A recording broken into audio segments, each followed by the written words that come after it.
Time to hit the road.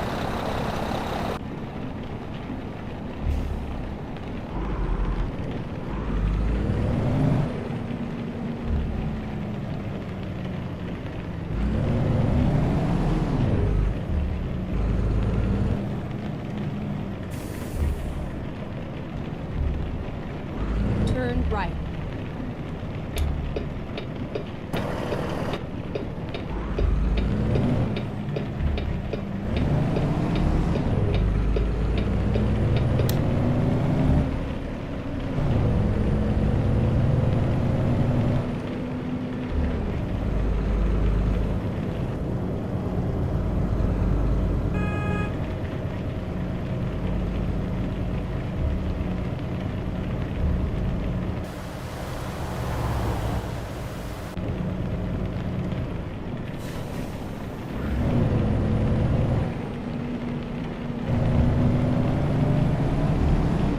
Keep right, and then turn right.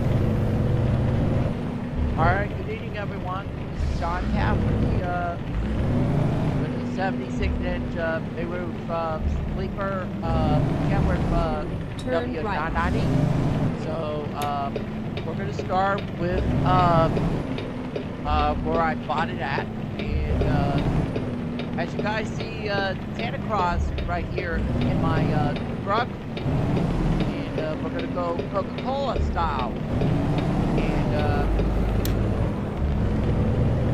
Get ready to other turn than that, and let's see what's my Turn first left. destination will be. So turn to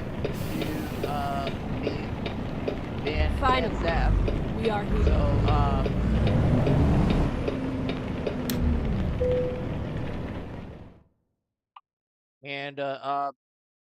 so guess what?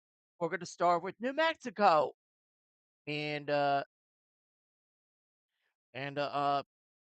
with the turkeys, who have already got it for Thanksgiving about 3 weeks ago. And other than that, let's go get those birds and get started.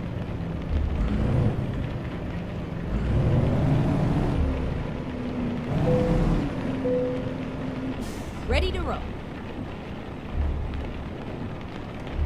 Okay, let's find a new route.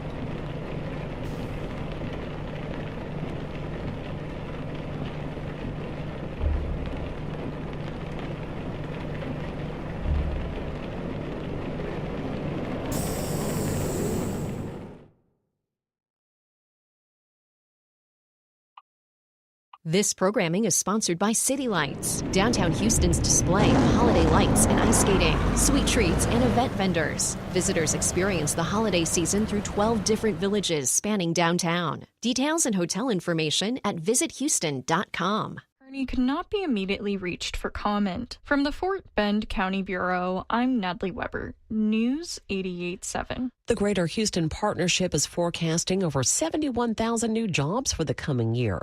Patrick Jankowski authored the report. He told This Morning's Houston Matters that growth will spread through most industries. We're going to see growth in every sector but one. That's information. But the sector that's going to grow the strongest is going to be healthcare. Healthcare is benefiting from the fact that we have strong population growth. We had 100,000 babies every year. They're going to need healthcare. One of the fastest growing segments of the population is actually over the age of 65. As you age, you tend to need more healthcare. Construction is also expected to have major growth in 2025. Tonight's forecast is calling for mostly cloudy skies. Overnight lows should go down to about 54 degrees. Cloudy tomorrow, slight chance of rain, high around 67, 40% chance of rain tomorrow night. I'm Gail DeLauder, News 88.7. Support for NPR comes from NPR stations. Other contributors include Capital One, offering their premium travel card, Venture X. What's in your wallet? Terms apply. Details at CapitalOne.com. And listeners like you who donate to this NPR station. From NPR News, I'm Ari Shapiro. And I'm Juana Summers. President Biden made history today. He granted clemency to nearly 1,500 people, the most in a single day in modern history. Biden also issued 39 pardons. These actions follow pardoning his own son, Hunter Biden. And the president says he will have more announcement on commutations and pardons before his administration ends. NPR White House correspondent Deepa Shivaram has more on this. She joins us now. Hey there. Hey there. So Deepa, what do we know about this big group of people who received clemency today?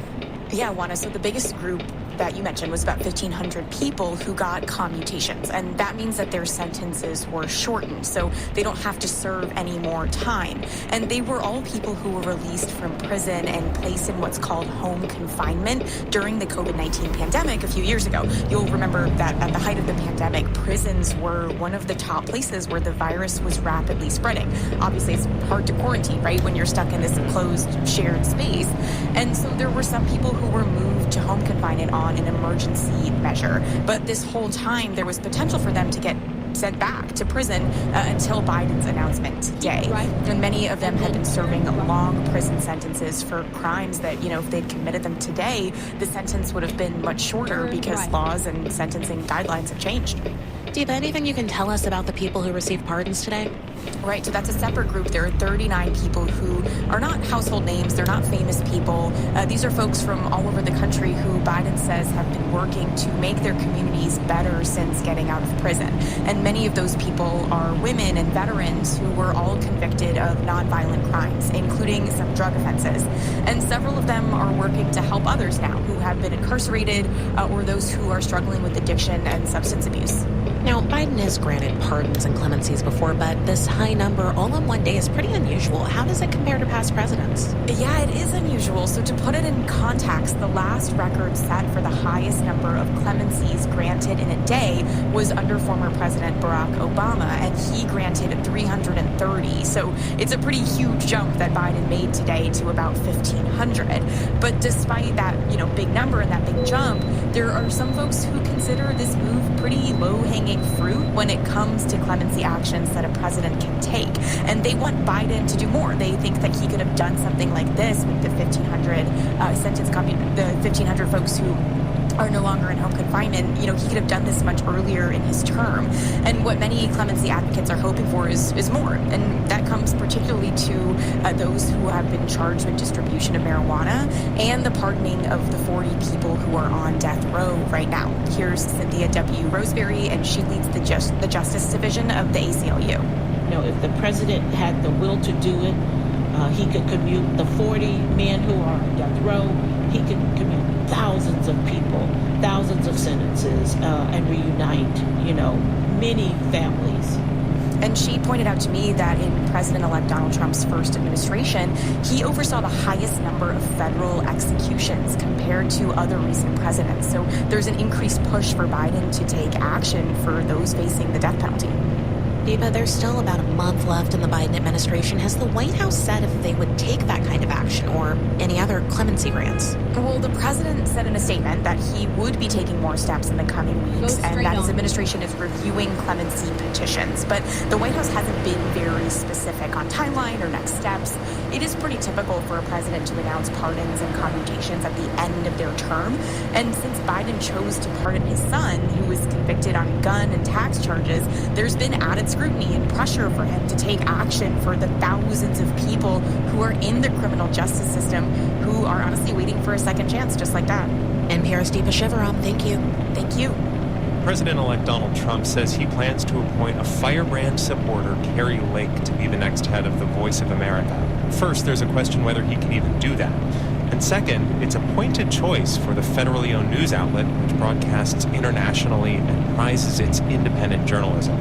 NPR's David Folkenflik covered the Voice of America during the first Trump administration. Hi, David. Hey, Ari. Carrie Lake's been in the news for several years now. Remind listeners who she is.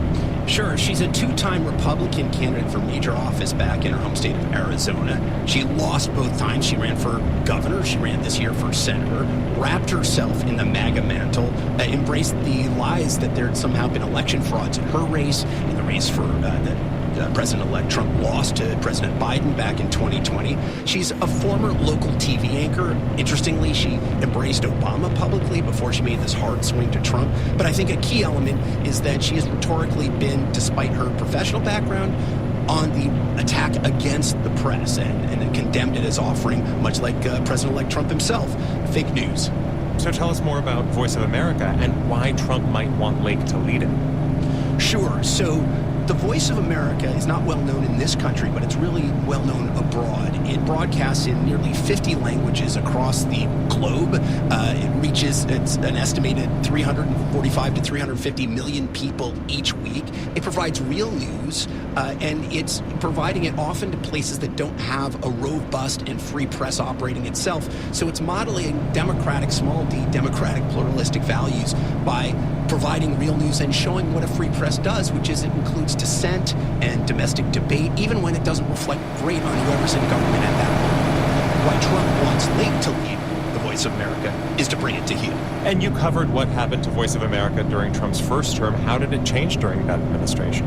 Well, the amazing thing is, although it's, an asset of the American government, sort of soft diplomacy, Trump viewed it as part of the press and attacked it as doing fake news, particularly in his last year, in the first months of the pandemic, attacking it as somehow doing propaganda on behalf of the Chinese Communist government for not in those early months more directly blaming the Chinese government for the outbreak of COVID-19.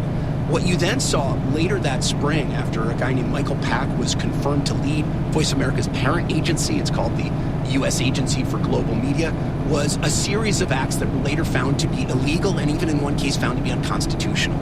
They tried to dismiss a bunch of executives. They instituted loyalty tests for journalists way down in the weeds, going through their social media accounts to see if they'd even just linked to stories that were negative about the Trump administration. And in another case, assigning a White House reporter by the temerity to ask then Secretary of State Mike Pompeo about the January 6, 2021 assault on Congress. So it was both an attack rhetorically on the independence of it as a news outlet and on the professionalism of the civil service of people who aren't political appointees. Does the president actually have the power to name VOA's director? It's part of a larger agency.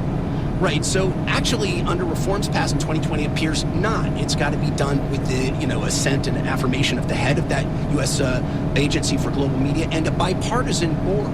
But two things to point out. One is we don't know what Trump's going to try to do to that board or what laws he's going to try to ignore, as he did at the end of his first term when it came to the Voice of America. And secondly, he's offering a clear broadside against the idea of the independence of Voice of America and, by extension, its sister networks operating internationally.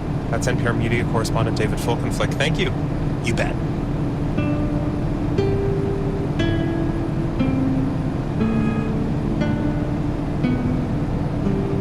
It's called the silent epidemic, and it's sweeping countries in Africa.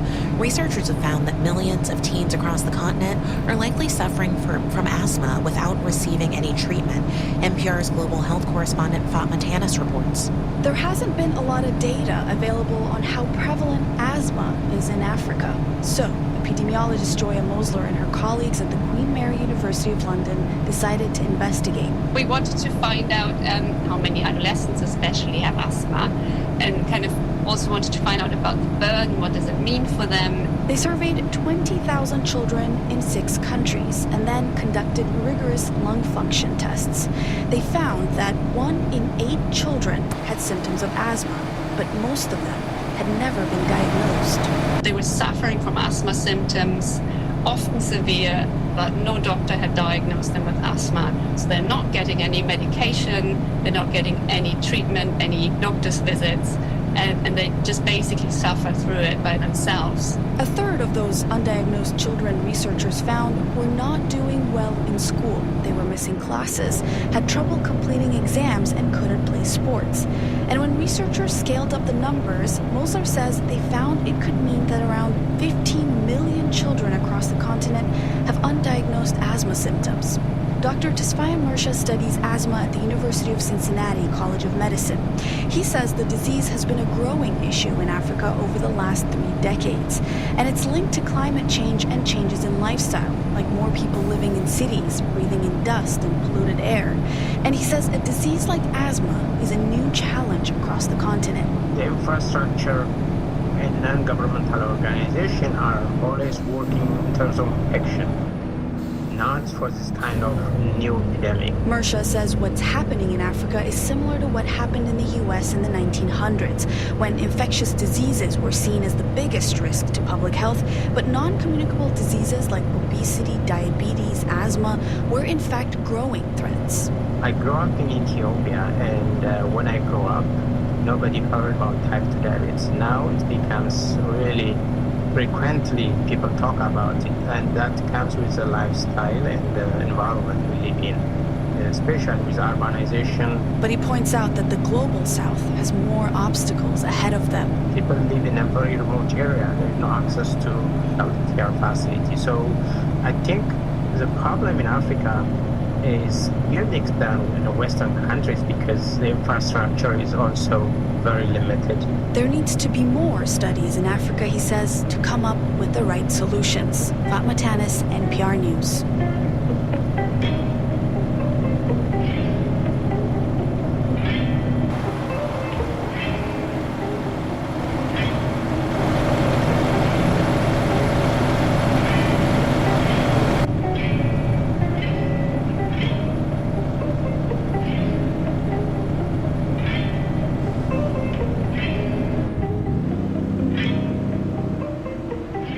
You're listening to All Things Considered from NPR News.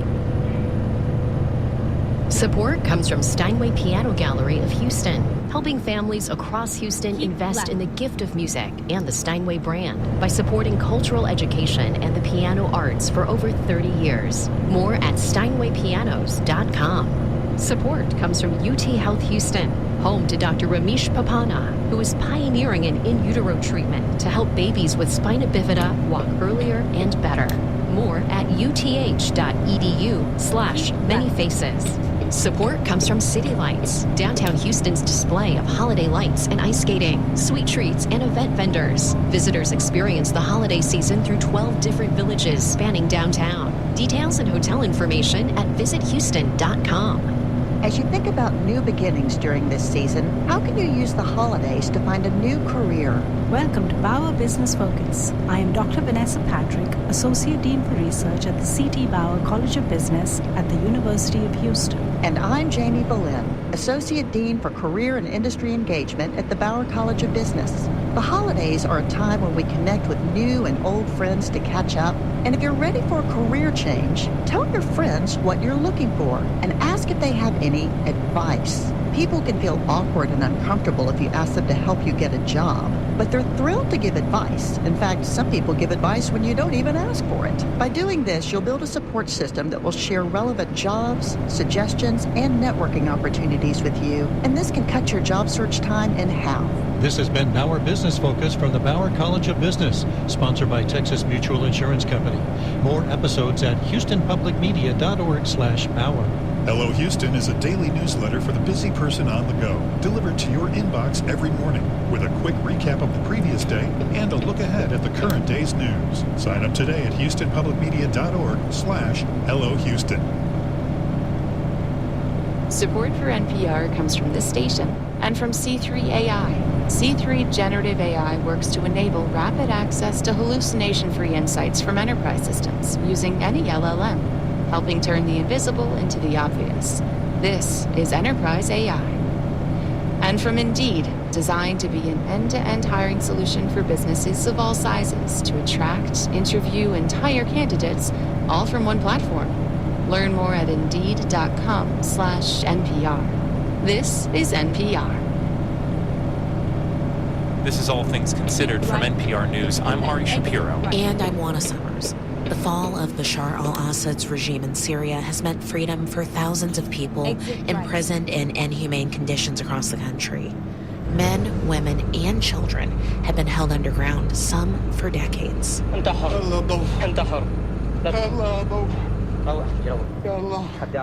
CNN's Clarissa Ward captured the moment when a prisoner was freed and taken outside for the first time in months. My God, the light, he says. Oh God, there is light. My God, there is light. There are prisons across Syria, but the most infamous is the Sednaya prison, which has been dubbed the human slaughterhouse. Given the notorious nature of what went on there, this could be a difficult conversation for some people to hear. It will last for about 8 minutes. The prison is located just north of Damascus.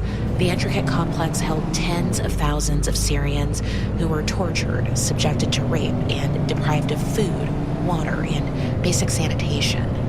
One of those Syrians is Omar al-Shogari. He was held in Sednaya for years, starting in 2014. Omar al-Shogari, welcome to All Things Considered. Thank you. You were detained multiple times in Syria at the hands of the Assad regime. What was your reaction to seeing the regime fall? It has never been a moment that beautiful. I mean, the joy I felt was so extreme that I cried almost endlessly. It's a moment that we've been waiting for a long time. If you could, Omar, can you take us back to your time in Sednaya? What was it like? Imagine the darkest place you can be in. Imagine missing color. Dreaming of seeing a tree. Dreaming of drinking water once, be full, and then die. Dreaming of eating food once to be full and just die. The pain, the physical pain they put you through is miserable. From the bones that are being broken to the nails that have been pulled out. But more than that, the physical pain is something you sometimes get used to. But there's the mental suffering they put you through. Imagine when you sit in your room with your cellmates and the guard comes. And with his very soft voice, he tells you, you have to choose one of you to be executed tomorrow. If you don't choose one of you, I will choose the 3 of you to die. Then he leaves. And then you have to sit with your cellmates and you have to ask them the question, who wants to be murdered brutally tomorrow? Who wants to volunteer to never see their family again? And such a volunteer is not that easy to get. So we had to find a way to do a lottery so we can get the results or have a winner in the most just way possible. And anytime I could be the winner of the lottery that no one wants to win. It's been a place of hopelessness, helplessness. It's been a place that reminded us that the world doesn't care. The world knows, but the world doesn't care. The world is doing nothing. And when you believe no one cares about you, no one's doing anything to save you, you give up. How is it that you ended up in Sednaya? Why were you arrested? In Syria, you don't need a reason to be arrested. They arrest you, then they find the reason. I was sitting chatting with my cousin when they stormed in, and they took me with my cousins to prison. And under torture, they asked me how many officers I have killed, and I said, you know, I'm still a teenager. I didn't kill anyone, and most importantly, nobody died. And then I realized that if I don't give a false confession, I'll be giving away my life. I'll be killed. So I give a false confession, and they give you the hope that if you give the false confession, they will stop the torture. And at that moment, you don't care about the future. You care about the pain stopping now. So you give them the false confession they want. And as soon as you give it, that's when the real torture starts. You've talked about the years that you spent there in Sednaya, the way that you were treated, the darkness that you described. I'm curious, what was it like when you realized that you yourself were being freed? I wasn't freed like someone wants to be freed. I was informed that I was taken to execution, and they put me in a room for 2 days. Every single hour, day and night, they would come and put a small window, and the guard would ask me, how do you want me to kill you? And I had to answer that question 68 times within 48 hours. Different ways of how they could kill me. And every time I have to think about it, I have to imagine. And it feels like they did it just in my imagination. It felt it was so real. And then 48 hours later, they take me, they put me on the road or somewhere. I just felt like it's outside of prison, and they load their guns, they aim and they shoot. And I thought I died. But apparently I didn't. My mom has bribed everyone. She bribed the people on the top and at the bottom. Even the execution guards were bribed. And from there, I was smuggled to meet my mom for the first time. I didn't realize I was freed. And for over half a year, I was yet afraid that I will wake up and I'll be still in prison. Or maybe I died and I'm on my way to heaven or something. But it was very difficult to believe that I get out. Because the only thing I remember is that shooting and me dying And apparently I have the most magnificently strong, fabulous, beautiful mother in the world. What was it like being reunited with her, knowing that she fought so hard for your release, for your safety, for you to emerge from Sednaya? Just before I met my mom, I saw myself in the mirror. 20 years old, 75 pounds. I could barely walk.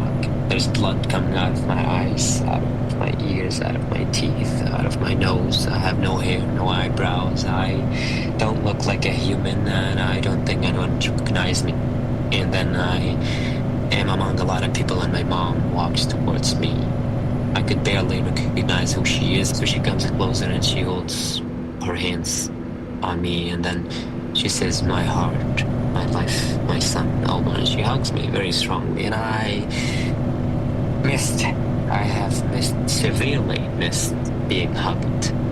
It was such a beautiful moment, but I ruined it by not understanding that I was alive, because I thought that I was dead, because I was told that my mom died, and if she died and I am dead, that means we're meeting in heaven. Everything was so confusing. Half a year later, I really felt for the first time that I actually am alive. Omar, what are your hopes for a Syria that is no longer under the rule of Bashar al-Assad? The worst nightmare that Syria has lived is over. Whatever comes next, it's better. And if it's bad, it won't be as bad as the regime. And if it's bad, we have the power to bring it down. Because the Syrian people that fought alone, demonstrated alone, were tortured, starved, killed, bombed with chemical weapons alone. They dreamed alone. They hoped for a better future alone, and the world was silent for 14 years without doing anything. No international community, no United States, no Europe, no Western democracy, no, everybody was silent. And yet, we prevail. Yet, we win. Imagine, whoever comes next won't dare to challenge the Syrian people. And that gives me hope. That gives me hope because I know people like my mom. She's the hero. And like her, there are hundreds of thousands in Syria. I would never give up. Because even though they tried to break me, both physically and mentally after years of torture, yet I could be talking to you, smiling, happy, excited about the future. That tells you something about the Syrian people. They won't settle before they have the freedom and the democracy they spoke about since 2011. Omar al-Shoghari, formerly detained in the infamous Sednaya prison in Syria. Thank you so much for joining us and sharing your story. Thank you. This is NPR News. Support comes from Specs Wine, Spirits, and Finer Foods. Texas family-owned and operated since 1962, offering a large selection of wines, spirits, and beers to choose from. Details at specsonline.com. The fun starts here. PBS NewsHour. Now more than ever, you need news you can trust. For nearly 50 years, millions have turned to PBS NewsHour for the solid, reliable reporting that has made NewsHour the most objective and credible news program on television. Unbiased, in-depth news that delivers substance over sensationalism, elections, conflict, climate. Trust a news source that cuts through the noise with news that matters. Fair, thoughtful coverage of the events that impact our lives. PBS NewsHour, weeknights at 6 on Houston Public Media TV 8. Support comes from Signify Business Cash by Wells Fargo. With this business credit card, cardholders can earn rewards on business purchases with no caps or categories to track. Learn more at wellsfargo.com/signify. Terms apply. Marketplace is supported by the John Templeton Foundation, funding interdisciplinary research and catalyzing conversations to inspire awe and wonder. Learn more at templeton.org. Not all economic indicators are created equal, that we know, but they all do tell us something.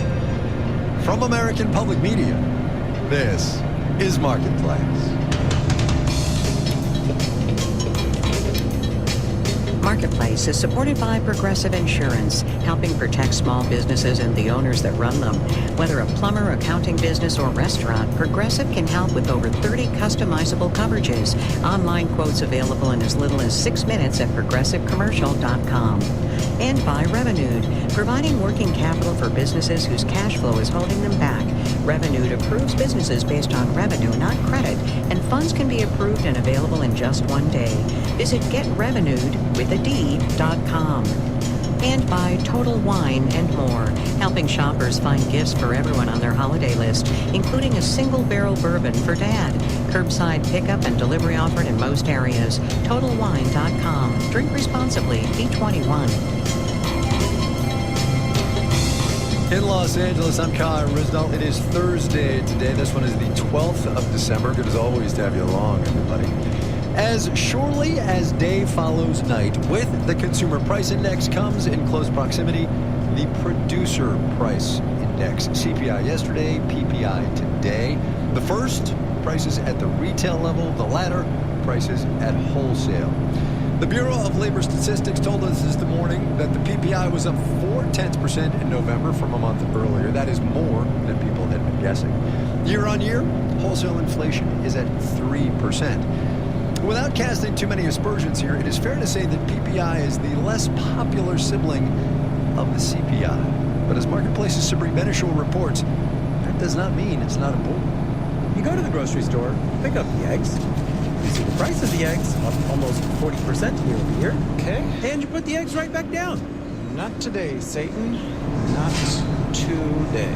That is how we see inflation, and that is what the Consumer Price Index measures. But what we see is not the whole picture. Businesses see a whole other world of inflation. They see prices we don't. If we think about manufacturing, it could be things like inputs, like copper, or the chips that go into the computers. Scott Helfstein is head of investment strategy for Global X ETFs. If we think about restaurants, that could be something like the staff and their employment costs. Now, why might we care about a price that we can't see? Because it rolls downhill. Well, with price increases for producers, they're going to pass them on to consumers in the months to come. Kurt Rankin is a senior economist with PNC Financial Services Group.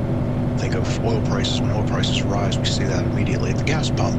Well, we might not see that immediately for plastics that might be manufactured from that oil. And then eventually, the retailers that have to pay more to stock those items pass those price increases then on to the people.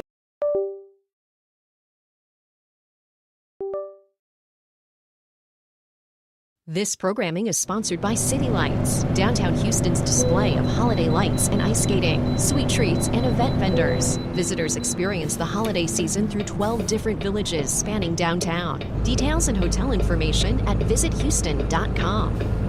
Services, barbershops, healthcare, restaurants. Prices in that world have been the hardest to control. So the fact that inflation is slowing down there is good news. The fact that goods inflation perked up isn't necessarily something to worry about yet, mostly because goods inflation has been low to non-existent for the past year. So what does all of this mean? This provides a little more legs to inflation for a month or two or three, but is not something that's going to be sustained. So he says inflation probably will fall further, but it might take a while. In New York, I'm Sabrina Benishore for Marketplace. On the topic of inflation and, by extension, interest rates, this item, the European Central Bank cut its benchmark interest rate today. Inflation is down quite a bit over there. 2.3% there, 2.7% here. Our economy, though, is still way stronger. Also, and for your calendar, the Fed meets next Tuesday, Wednesday. The phrase I want you to keep in mind here is hawkish cut. We will explain in the weekly wrap tomorrow. Wall Street today, not a winner. Details, numbers, y'all know the drill.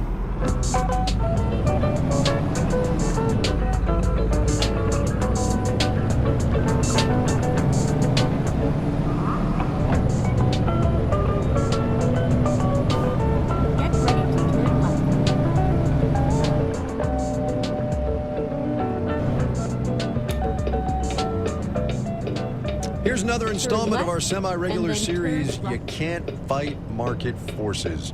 The Consumer Financial Protection Bureau finalized a rule today that will require banks and credit unions with more than $10 billion in assets to cap their overdraft fees to, with some exceptions, $5. The CFPB says that'll save households billions of dollars a year.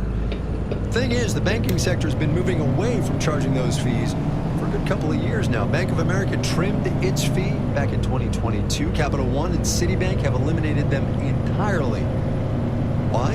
Here's Marketplace's Justin Hubbard. Even though we've seen a wave of big banks voluntarily ratchet back their overdraft fees, it was not entirely driven out of altruism. Julie Hill is dean at the University of Wyoming College of Law. She says the CFPB has made it clear for years that it would be scrutinizing overdraft fees, so banks decided to just bite the bullet and act early. Hill says it also helped that interest rates had been rising, so banks' loans were pulling in more revenue. In situations like that, banks don't really care that much whether they get income from fees or income from interest. Meanwhile, many people have been sitting on extra cash ever since the pandemic, says Chris Duncan, Chief Lending Officer at LaSalle State Bank in Illinois. We really saw coming out of COVID a pretty significant decline in the overdraft activity in some of our customers. Duncan's bank is too small to be covered by the new overdraft rule, but it recently put a daily limit on overdraft fees, and it won't charge any fee if a customer overdraws less than $10. We kind of always look at the regulations that are passed and kind of assume that eventually those regulations will trickle down to banks our size. That said, banks don't want to do away with overdraft fees either. Robert James II, the CEO of Carver Financial Corporation, a company with 2 community banks in Georgia and Alabama. He says when a customer overdraws their account, the bank is essentially lending them money to cover, say, an electric bill. That's a service to you, that's a service to the electric company, and ultimately we've got to, be able to earn something for being able to provide that service. James says at his banks, customers have to opt into overdraft services, and many do. In order to make sure that they can essentially pay a certain bill or meet an obligation before they have access to their regular income. And since many of his customers operate on limited incomes, James says he's hoping to provide overdraft services for as long as he can. I'm Justin Ho for Marketplace.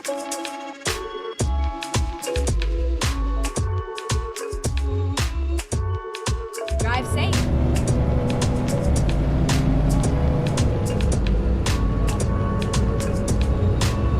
Go straight on.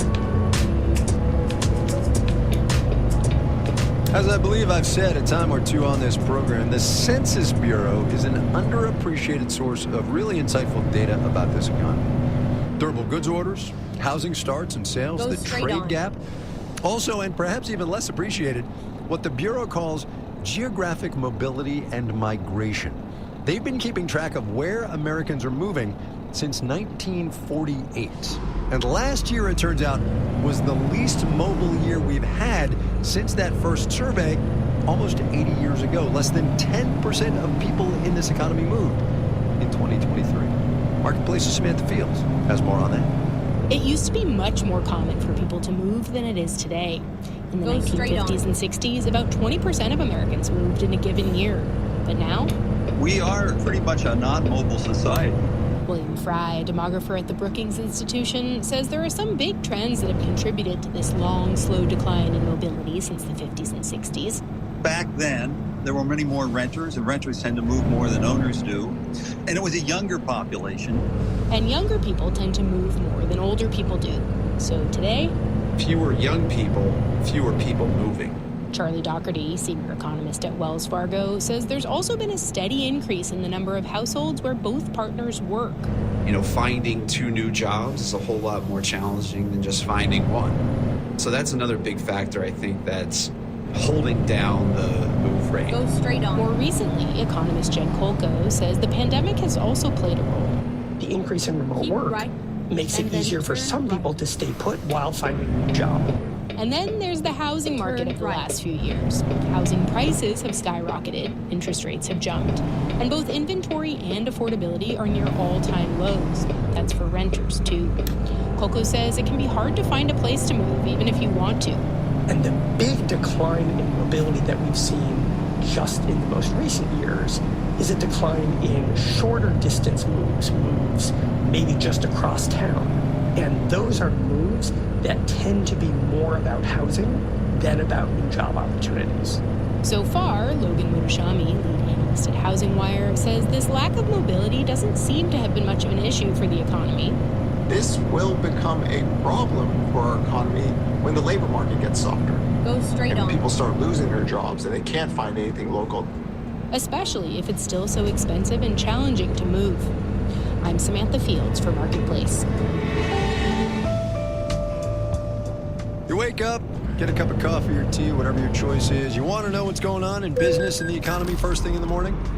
Have I got a deal for you. David Brancaccio and the gang on the Marketplace Morning Report get out of bed real early every day to let you know what's going on.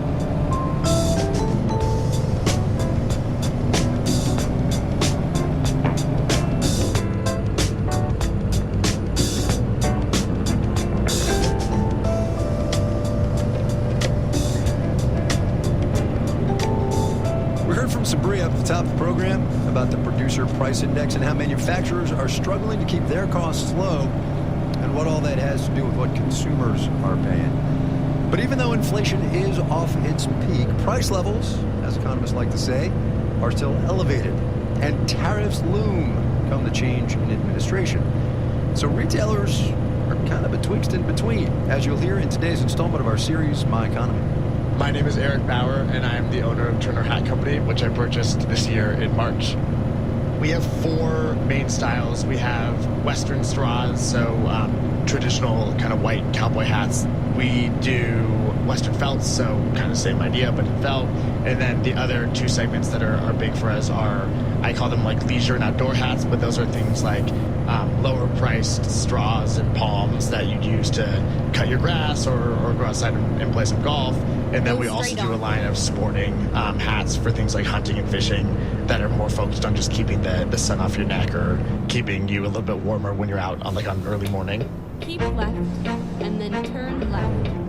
50% of our cost is just getting the product to us. Turn left. The other big line items for us are people and then transportation. So we source our products from China and Mexico.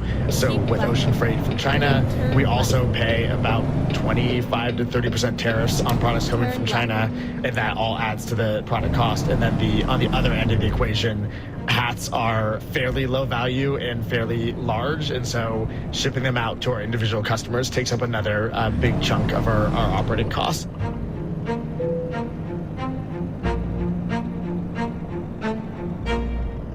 We had gone into, or we were going into 2025 thinking about the customer relationship, and that is now kind of a number 1B priority to the number 1A priority, which is stabilizing our supply chain and making sure that we're still profitable on the products that we carry.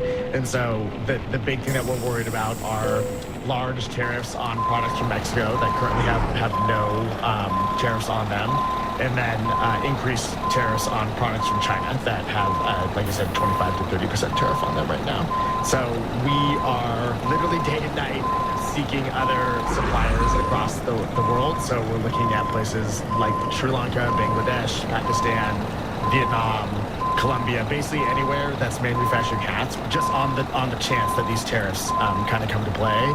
Because if they do, we would have no choice but to pass those costs on to customers if we can't negotiate lower costs from the suppliers or find another supplier in the country without the tariffs on them.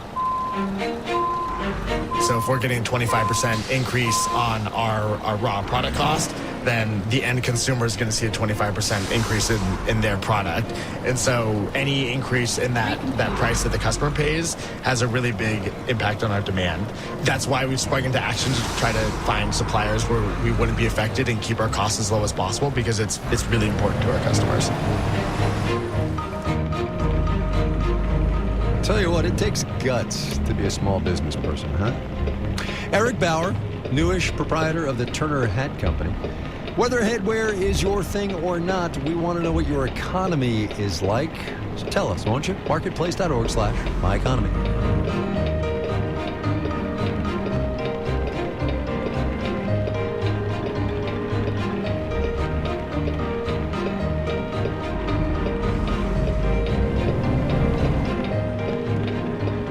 Coming up. So it's not like a lifeboat's coming anytime soon. Ooh, that's not good. First, though, let's do the numbers. Dow Industrial's off 234 today, about 0.5%, 43,914. The NASDAQ down 132, 0.7%, 19,902. S&P 500 off 32 points, about 0.5%, 6,051. Costco is due to report earnings today after the close, so let's do some big box here, shall we? Costco during the session off 0.6%. Walmart, owner of the competing Sam's Club as well, subtracted 0.9%. BJ's wholesale clubs, which were started by discount department store chain Zayre back in the 1980s, in case you didn't know, slumped 1.2% today. Heard earlier from Justin about banks and overdraft fees, so let's check in with some financial institutions, shall we? Bank of America out of Charlotte, North Carolina, flat. Wells Fargo, slid 1.1%. JP Morgan Chase, which has a head office in New York City, but is incorporated in where? Delaware. Declined 0.8%. I was not planning on that rhyme, actually. You're listening to Marketplace. The Numbers is supported by Odoo.com, your entire business on one platform. Marketplace is supported by Viking, dedicated to bringing travelers to the heart of each destination with small ship, river, ocean, and expedition voyages, offering cultural enrichment and immersive experiences. Discover more at Viking.com. And by the Peter G. Peterson Foundation, a nonpartisan organization dedicated to raising awareness and accelerating action on America's fiscal challenges to build a brighter economic future for the next generation. Learn more at pgpf.org.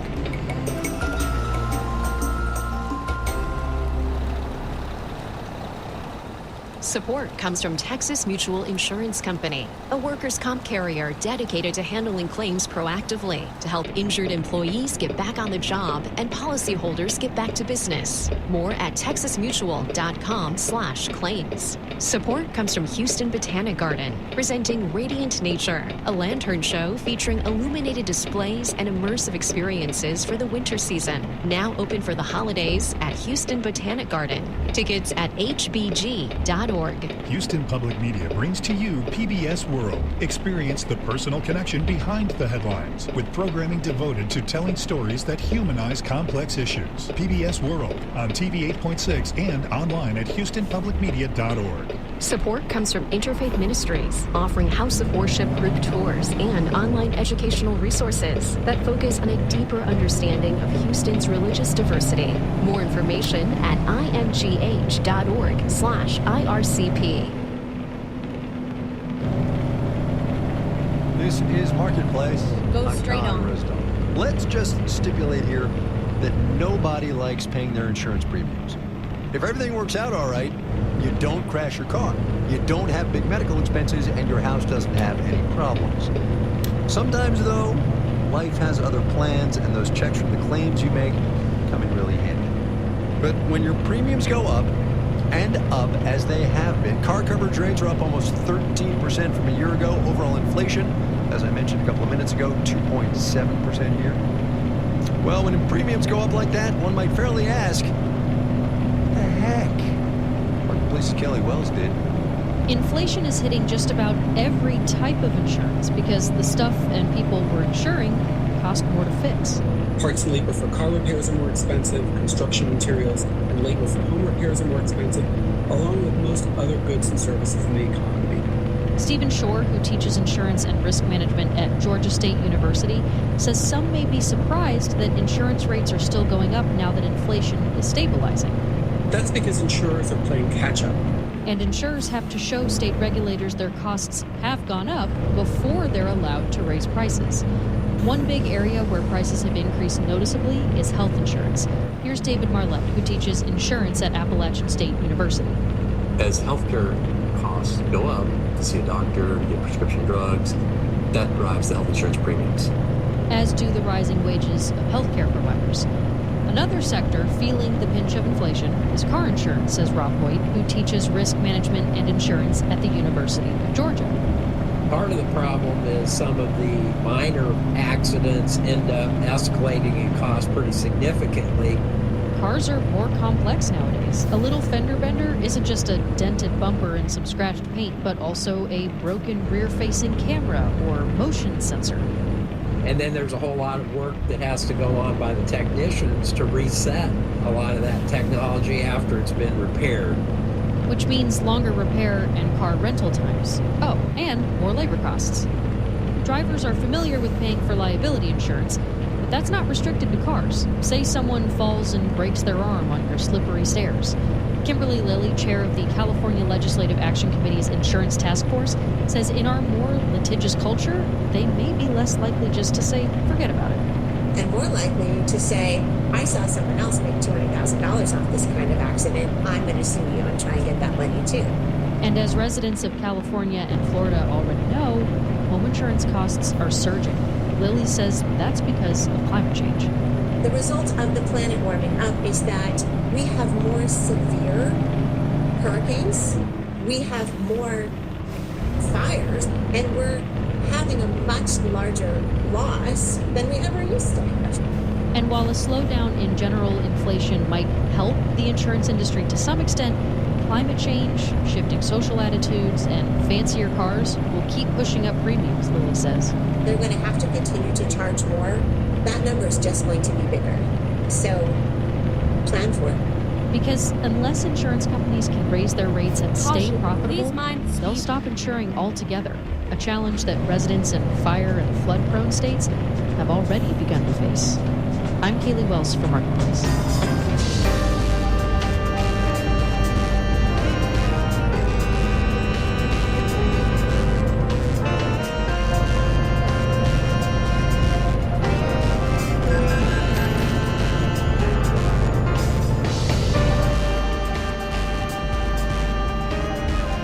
There are, says the aforementioned Census Bureau of these United States of America, a hair more than 76 million baby boomers living in this country right now. That is data from the 2020 census. They will, those boomers, eventually, as will we all, pass. And when they do, economists and financial planners expect that in the aggregate, the economic power they are going to leave behind will be what has come to be called the Great Wealth Transfer. By one estimate, more than $100 trillion in assets will flow from older generation Americans to their heirs and their charities over the next 25 years, mostly through inheritance, but also through gifts made before, well, you know. Gen X is going to be the first in line, as it were, then their children, millennials, Gen Z. What's going to be interesting to see is what kind of difference that money might make. Here's Marketplace's Mitchell Hart.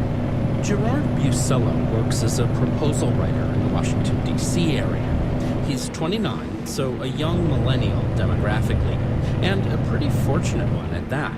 I have benefited from the financial planning my parents put into my higher education, as well as help they provided in down payment assistance for the purchase of a new home. Most of his friends are renters and saddled with student loans.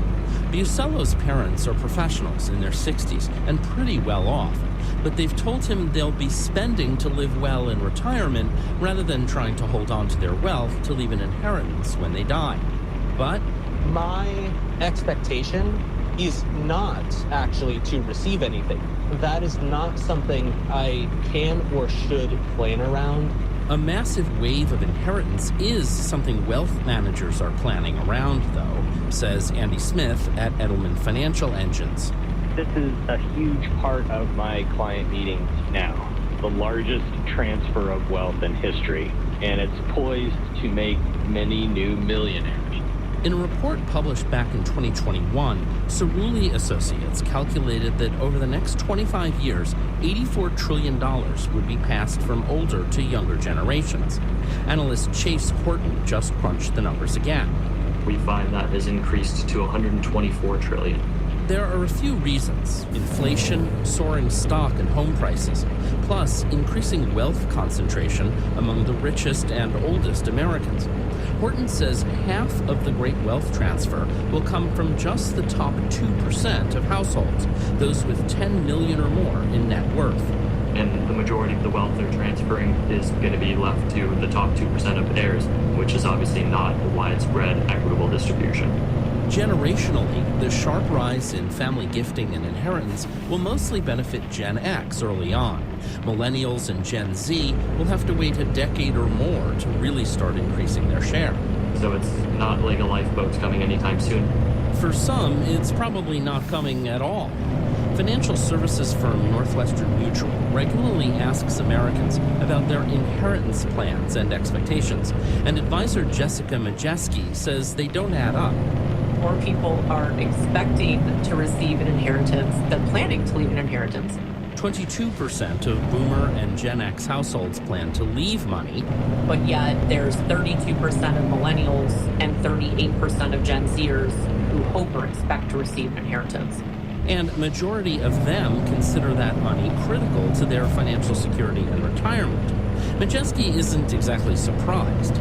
All the stories they hear about Social Security potentially not being there for them, I think it creates some angst and expectation that they'll need an inheritance.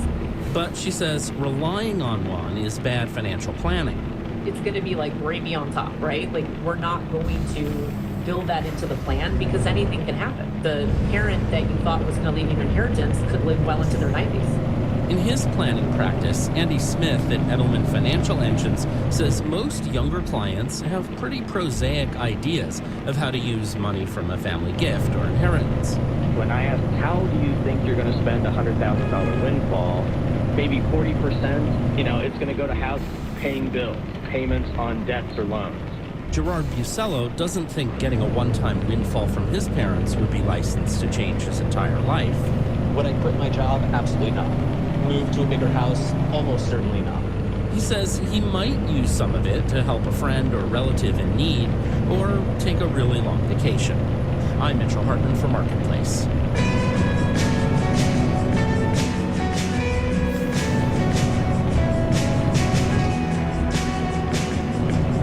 Marketplace is supported by Babbel for Business. Babbel's professional language learning platform offers practical and industry-specific language courses designed for faster, better learning and a more culturally inclusive workforce.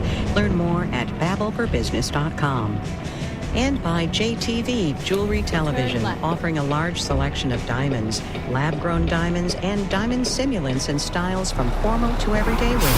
JTV can be found on your TV or at jtv.com. This final note on the way out today. Did you ever watch that show Hot Ones, where various celebrities attempt to hold a normal conversation with the host while eating progressively hotter and hotter chicken wings? It is entertaining in a peculiar kind of way. Anyway, did you ever wonder how much this show that started as a random YouTube series and its production company might be worth? If your answer was $82.5 million, go to the head of the class. BuzzFeed, which through a long, complicated series of events owns it, announced the sale today to a consortium of investors. John Buckley, John Gordon, Zoya Carr, Diantha Parker, Amanda Peacher, and Stephanie Seek are the Marketplace editing staff, and Mibri Bawe is the managing editor. And I'm Kai Rizdal. We will see you tomorrow, everybody.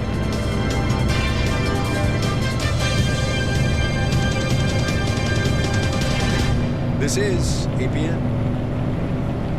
It's News 88.7 and support for your Houston Public Media comes from Carr, Riggs, and Ingram CPAs and Advisors, a top 25 nationally ranked full-service accounting and advisory firm offering tax, audit, accounting, consulting, and advisory services.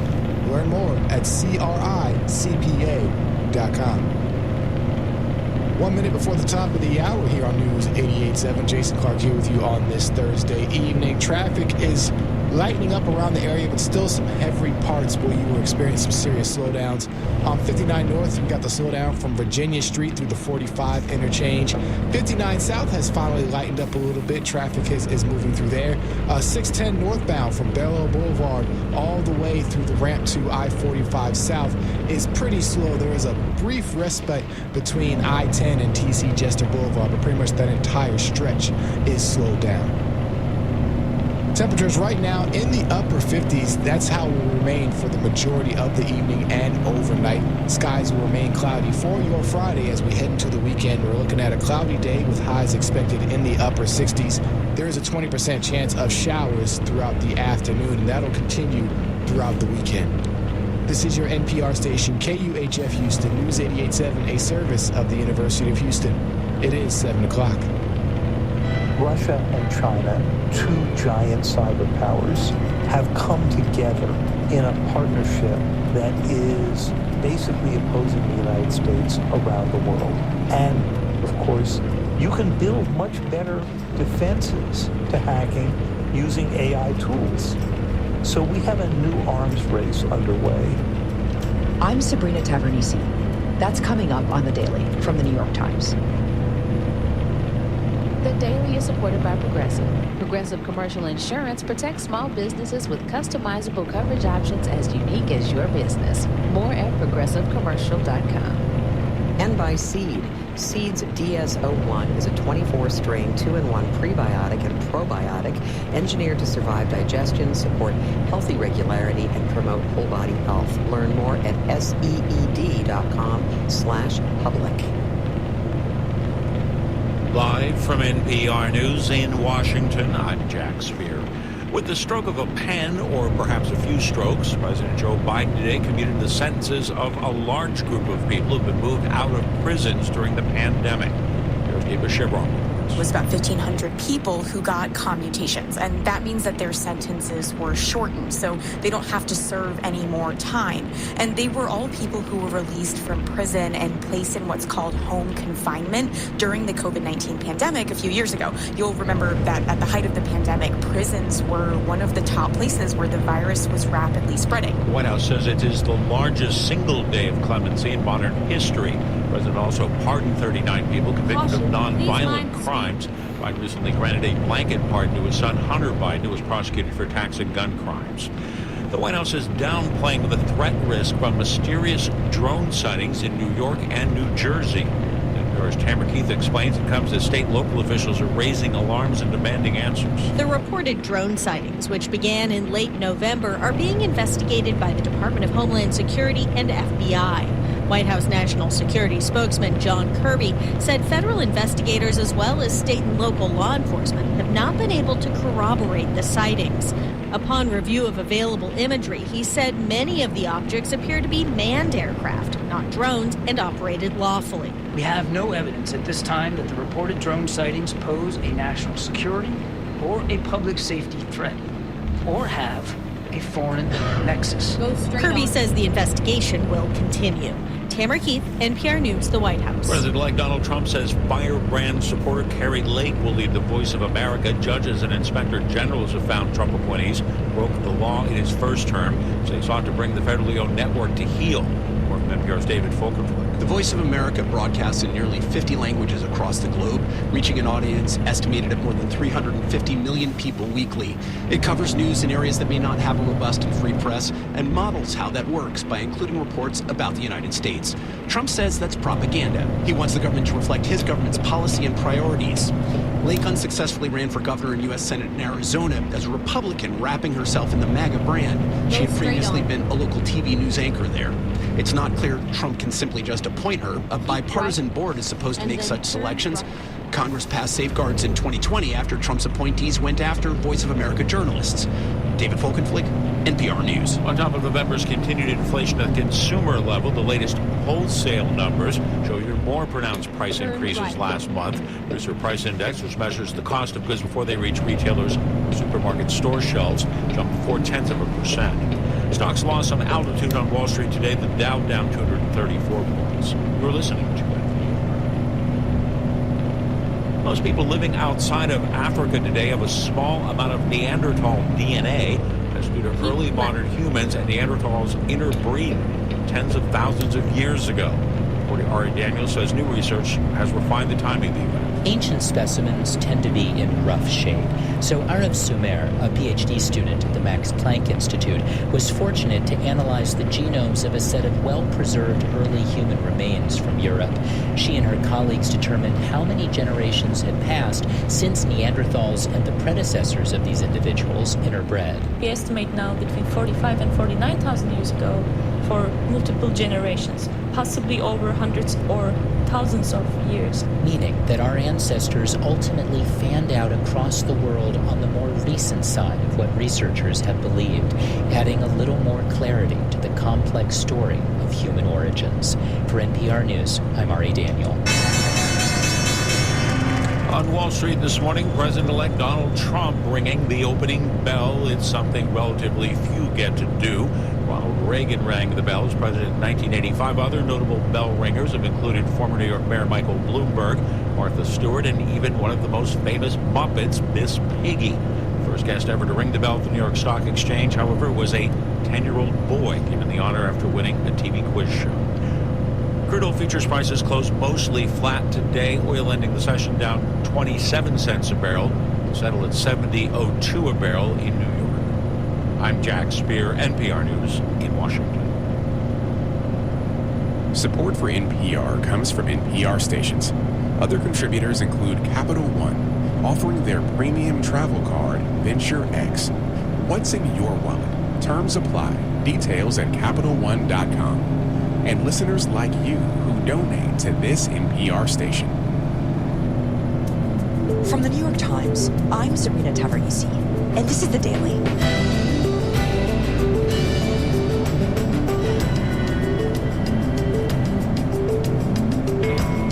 An alarming new hack by China has penetrated the nerve center of the United States, our phone network. Today, my colleague David Sanger on what the scope of this new attack tells us about the growing power of one of America's biggest adversaries.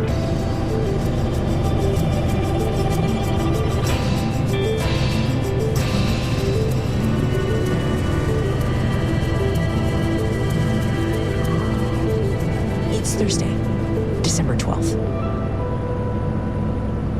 So, David, this particular hack, this one you're looking into right now, this one is different, you say? It is, Sabrina. It's the big one. It's from China. It was run by the Chinese Ministry of State Security and hackers working for them. It's got a strange name. It's called Salt Typhoon. But the key thing to know here is that this is a hack of America's telecommunication systems. It's a hack of AT&T and Verizon. It's a hack of all of the smaller communication systems. And what's remarkable about it is that the Chinese were able, by spending millions of dollars and a lot of time, to figure out how to get into the core of what binds the United States together, which gives them access to so much more. What's really striking to me is the degree to which this has freaked out American officials. The head of the Senate Intelligence Committee, Senator Mark Warner, who was himself a telecoms executive in a previous life, told me it is the worst intrusion into the United States he has ever seen in his career. Wow. Jake Sullivan, the National Security Advisor, organized in the Situation Room a meeting with the chief executive officers of each of the major telecommunications companies. They dragged them to Washington and said, we are going to have to figure out an emergency way to get the Chinese out of your systems and to rebuild those systems so they can't get back in. So the critical question that this hack raises is, how could it be this late in the cyber wars, which have been going on for 2 decades, that China has managed once again to pierce America's defenses? Okay, so tell me, David, what we know about it. So the first thing we know is that telecom companies were clueless, but Microsoft noticed that Chinese hacking groups that they follow were targeting these companies, AT&T and Verizon and many others. And suddenly they realized that the Chinese were inside an American system, and they were the first ones to send up the alert. Get ready to turn right. Not only were the Chinese hack officials and politicians, including President-elect Trump and Vice President-elect Vance. Then they discovered that the Chinese could actually listen to some conversations. Wow. Were they actually listening to Trump and Vance's phone calls? We don't know for sure, but American investigators seem to have a pretty high certainty that they did. And then we also learned that these hackers could read open, unencrypted texts. And initially, the American investigators thought that the Chinese were just really focusing on Washington and Washington players. But the more they dug in, the more they discovered, they were in the entire system around the country. And then it got worse, because it turns out that the telecom companies run for the U.S. government. The lawful taps that are put on the phones of suspected criminals or spies. Basically, the way that the U.S. government phone taps people it thinks are spying for other countries. That's right. And of course, the government can go get the warrant, but the government doesn't run the phone system. So then they have to take that warrant to AT&T or Verizon or another company and say, we need to tap this phone number. Well, the Chinese got in so deeply that they could figure out, wow, they're on to this suspected Chinese spy, and they're on to this one, but they don't know about this third one. Wow. So just think about this. If the Chinese know which Chinese spies we're onto and which ones we aren't, it gives them a huge advantage. They begin to know if they need to send more spies in. Get ready to So turn there's right. a huge counterintelligence factor to the Salt Typhoon hack as well. Interesting. Turn right. But to what extent does it affect everyday Americans? Like, should I be worried about it? It's a great question because the Chinese have shown from this that they could get into most of these ordinary phone calls. The question is, would they want to? Turn left. You know, they're probably not going in to listen to ordinary Americans Turn talk left. about how much milk and eggs to go pick up on the way home from work. Right. But the fact that they have the capability to go do this throughout Here we the are. system Safe is and pretty sound. shocking. Now, there's an exception to this. If you're talking over WhatsApp or Signal, or even if you are talking from iPhone to an iPhone or messaging between iPhones, then those are usually encrypted. And the Chinese would be able to see that there was a conversation underway, but they couldn't listen in or look at or read the content. And, you know, there are some encrypted conversations that with a lot of work you can pierce, but by and large, you're a lot safer on an encrypted line. And last week, the U.S. government, for the first time that I can ever recall, came out and told Americans, you should use encrypted apps to communicate until we have this problem solved. Huh. So how did China actually pull it off? The best I can discern from telecom executives and other experts is they took advantage of the fact that our phone systems are actually the amalgam of really new, sleek digital equipment and really old, creaky equipment that's been sitting around for 40 years. Okay, so how does that make it vulnerable? Because there's almost no way to build modern protections into them because these systems were built so long ago, it was before anybody had protections in mind. So let me give you an example.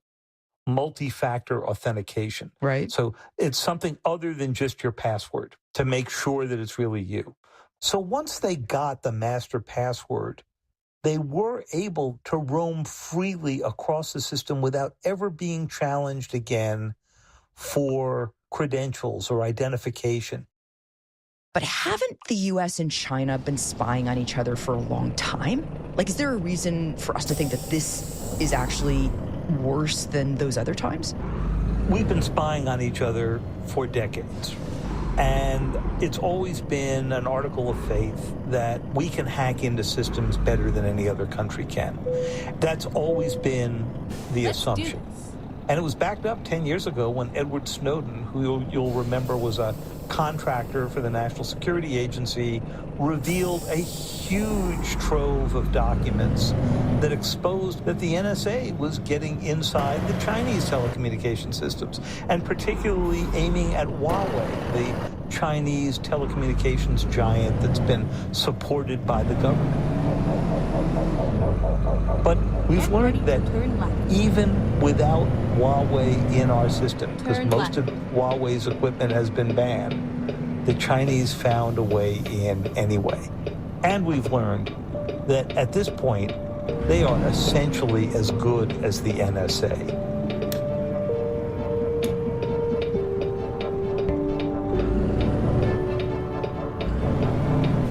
We'll be right back.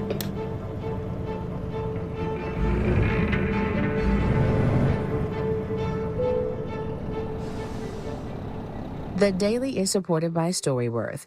Each week, Storyworth emails a loved one a question about their life. After a year, they'll publish family memories into a bound book to keep forever. Learn more at Storyworth.com. Rigorous reporting told through a human lens. Go deeper into the most important stories of the day with The Daily, an audio series from the New York Times. Distribution of The Daily is made possible by American Public Media. APM produces and distributes programs that inform and inspire, entertain, and engage audiences everywhere.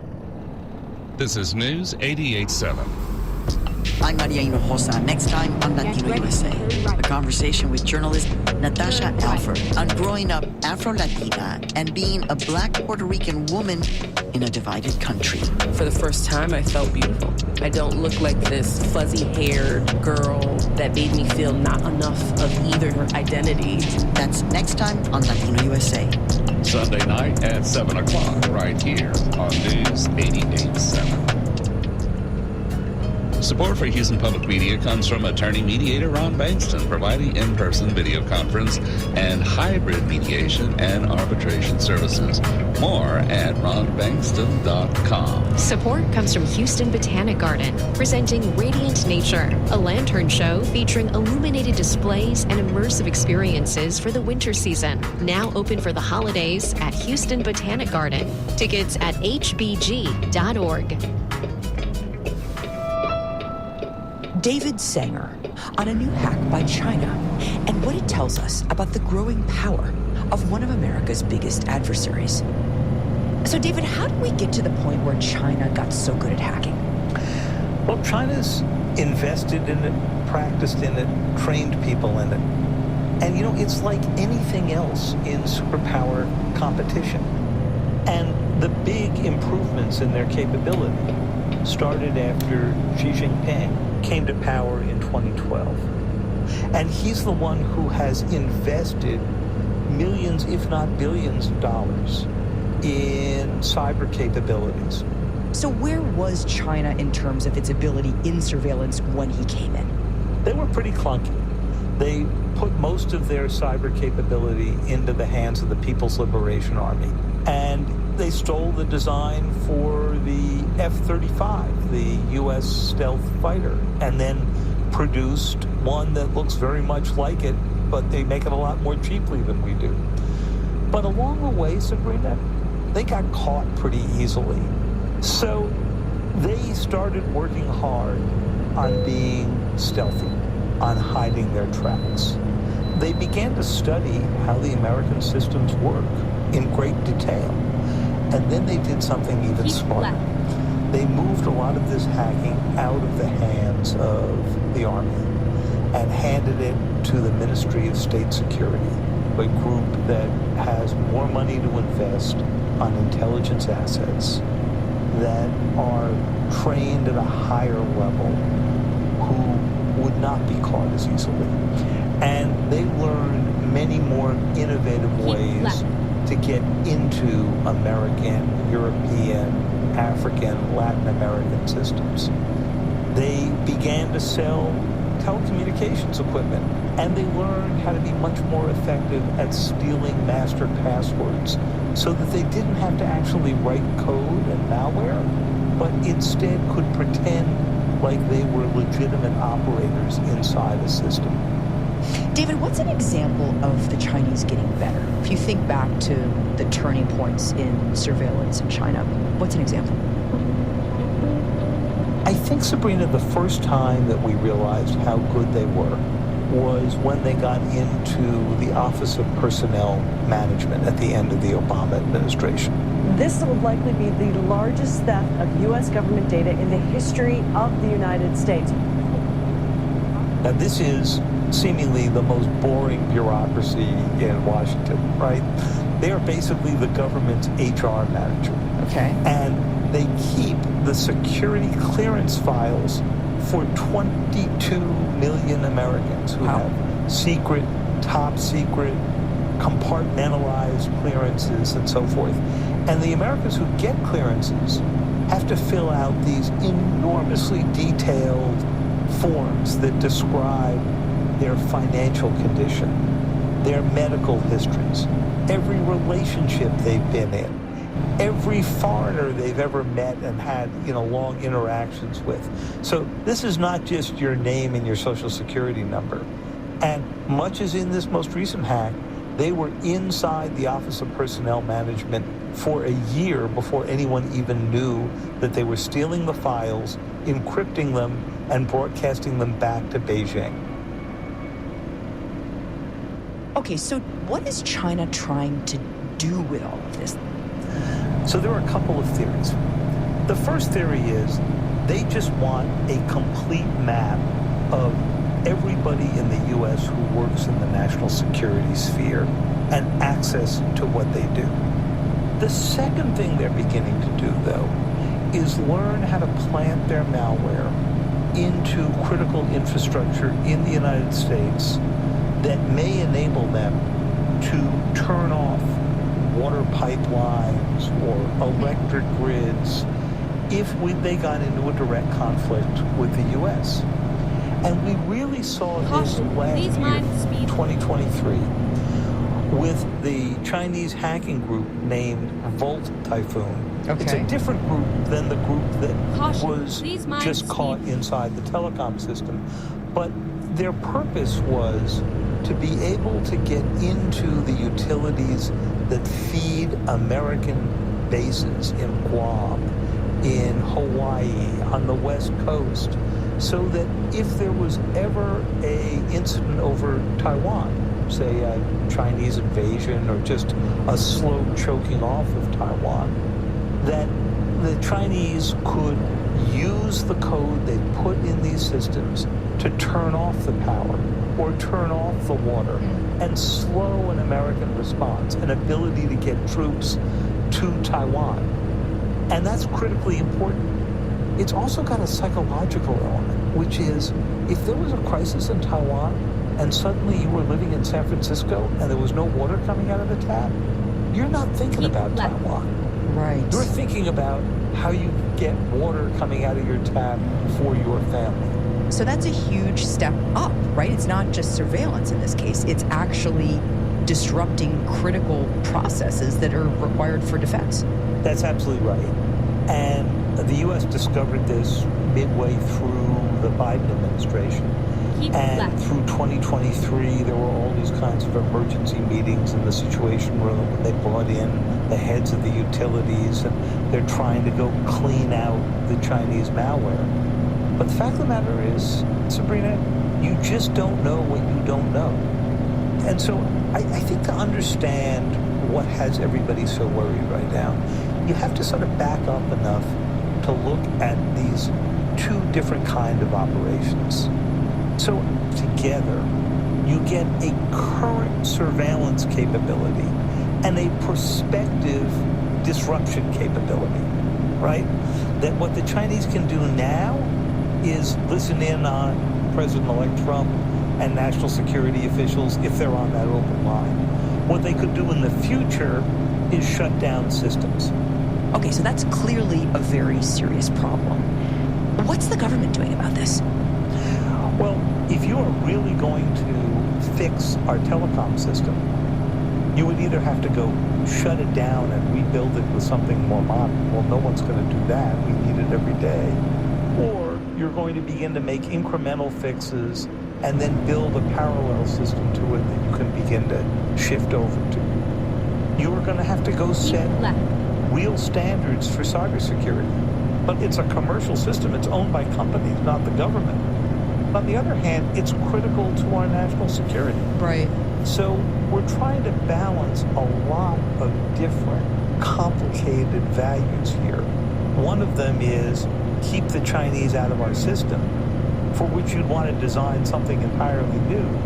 But the other is keep the U.S. economy going and keep people communicating, which means you're kind of stuck with the system that's been pasted together over the years. Yeah.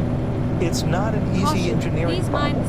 And the world has changed a lot since Donald Trump left office on January 20th, 2021. Obviously, there had been hacking and issues like this during his time, but the level of the Chinese sophistication And the sophistication of others, Russia, Iran, North Korea, has gone up considerably. And we don't know how the president's planning to go handle this. In fact, whenever he's asked a question about China, his answer usually has to do with tariffs, as if that's going to solve our competition with the only competitor who can take us on militarily, economically, technologically, even culturally.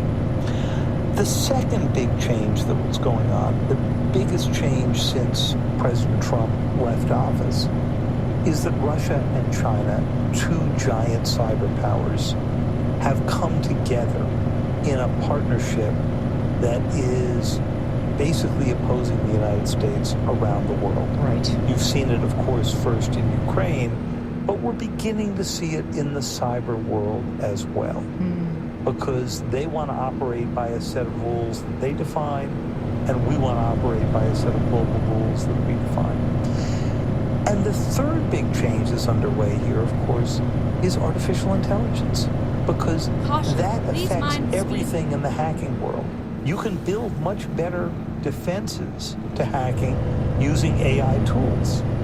You can also find vulnerabilities in old systems, like the telecom system we've been discussing here, using those tools. So we have a new arms race underway that's AI-driven to go find or defeat this kind of code in our systems. And those big three things, Trump, the new Cold Wars, the arrival of artificial intelligence, is leading to an entirely new era and some real brewing problems.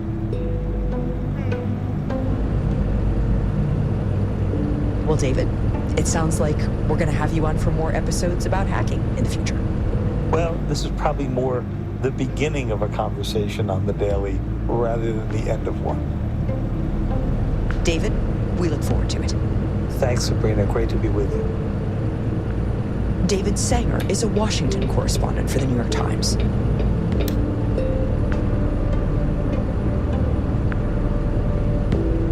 Keep right, and then exit right.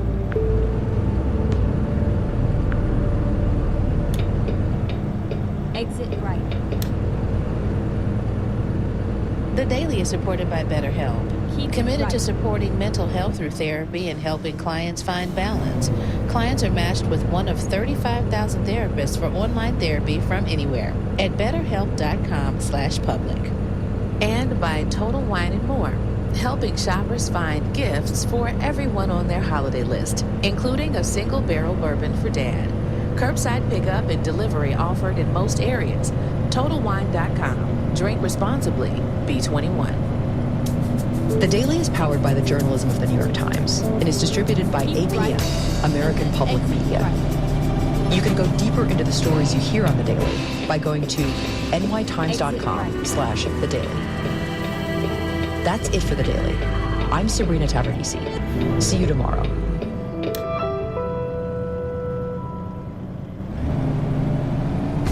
But here's the thing. This nerd wanted me to kiss her tonight. Keep right. She had her hand on my thigh. She's got her face close to mine. She's looking into my eyes. I mean, she's doing everything but saying, "Kiss me, stupid." But I can't. You know, I'm saving myself for New Year's. Join us for true stories about planning and not planning for the holidays. That's next time on the Moth Radio Hour from PRX. Saturday at 12 noon here on News 88.7. The most beautiful moment was when I was seeing the prisoners being liberated from Aleppo and further to Hama and to Homs. And then when they came close to Sayyidina prison, it got really serious in my heart because it was a place that I know very well. I spent almost a year there. That was when Omar El-Shugri was 19 years old. Today he's 29. He's living and working in Stockholm, and he was watching as Syria's dictatorship fell. I didn't know that a human being could be so happy before. I'm telling you, the joy was so unmatchable. I wanted to laugh so hard. I wanted to jump, but I ended up crying like a baby. And I cry of joy, the joy of being free. It's the first time I feel it. now Omar has a choice to make. His happy life in Sweden or his newly freed country. Coming up on Today Explained. Live from NPR News in Culver City, California, I'm Dwayne Brown. The Justice Department's Inspector General has released a long-awaited report on the FBI's intelligence collection efforts ahead of the January 6th U.S. Capitol attack back in 2021. The watchdog found the FBI recognized the potential for violence that day, but failed to take a basic step that could have helped law enforcement prepare. Here's NPR's Ryan Lucas. The report found that the FBI worked to identify domestic extremists who planned to travel to